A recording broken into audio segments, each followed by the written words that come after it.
আদ-দাওয়া.টিভি, দুনিয়া ও আখিরাতের কল্যাণে। সামর্থ্য থাকা সত্ত্বেও হজ না করা, ও হজ জি, আদায় করার বিষয়। আদা যদি না করে, জি, একটা হচ্ছে আলী রাদিয়াল্লাহু তাআলা থেকে বর্ণিত, তিনি বলেছেন যদি সামর্থ্য থাকা অবস্থায় হজ আদায় না করে, তাহলে সে কি ইহুদি হয়ে মরল নাকি খ্রিস্টান হয়ে মরল, এইটা ইসলামের দেখার কোনো বিষয় না। এই পর্যন্ত নিয়ে গেছে। আচ্ছা, সামর্থ্য আছে। আর আরেকটা হাদিসের মধ্যে আসছে, ওমর রাদিয়াল্লাহু তাআলা তিনি বলছেন, উনি বলছেন যে মানে মা হুয়া মুসলিম, মা হুমুল মুসলিমুন ও মা হুমুল মুসলিমিন, এভাবে শব্দটা এসেছে হাদিসের মধ্যে। জি, এরা মুসলিম না, এরা মুসলিম না। সামর্থ্য থাকা সত্ত্বেও যদি হজ না করে, তো ইমাম শেখ বিন বাজ রাহিমাহুল্লাহ রাহিমাহুল্লাহ। তিনি দুটোকে ব্যাখ্যা দিয়ে বলছেন যে এটা এই জন্য বলা হয়েছে, গুরুত্ব দেওয়ার জন্য বলা হয়েছে। যদি না করে তাহলে এটা কবিরা গুনাহ তো হবেই।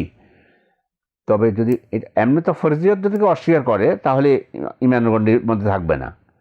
আর ফরজিয়ত না করে যদি মারা যায়, তাহলে ওই যে ওমর আলী রাদিয়াল্লাহু তাআলা আনহু যেটা বললেন যে কি ইহুদি হয়ে মরলো নাকি খ্রিস্টান হয়ে মরলো, এটা আল্লাহ দেখার কোনো বিষয় থাকবে না। এত গুরুত্ব দেওয়া হয়েছে। জি, এই জন্য যাদের সামর্থ্য আছে তারা হজ করবেন, এবং হজ করেই যেন মৃত্যুবরণ করতে পারেন। আল্লাহ কত বড় নেয়ামত এটা। আল্লাহ তাআলা হজের ব্যাপারে বলছেন, মান হাজ্জা ফালাম ইয়ারফুস ওয়ালাম ইয়াফসুক রাজা কায়াউমি ওয়ালাদাতহু উম্মুহু, যে হজ করলো, হজে কোনো ঝগড়াঝাটি করলো না, অশ্লীল কর্মকাণ্ড কথাবার্তা বলল না, ফিরে আসবে যেমন কি তার মা তাকে ভূমিষ্ঠ করেছে। তো মা ভূমিষ্ঠ করেছে কিভাবে?